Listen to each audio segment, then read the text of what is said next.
Ötən il ölkəmizdə minimum əmək haqqı 16%, pensiyaların minimum məbləği isə 14,3% artıb. Nəticədə 3 milyondan çox vətəndaşımız bu sosial islahatlardan yararlanıb.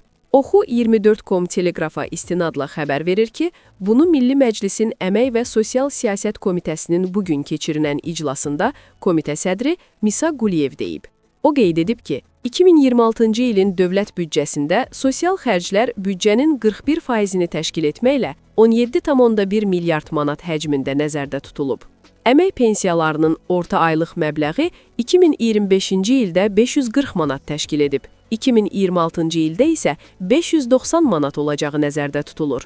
Bu il yaşa görə pensiyanın orta aylıq məbləğinin ötən ildəki 576 manatdan 53 manat artırılaraq 629 manata yüksəlməsi proqnozlaşdırılır.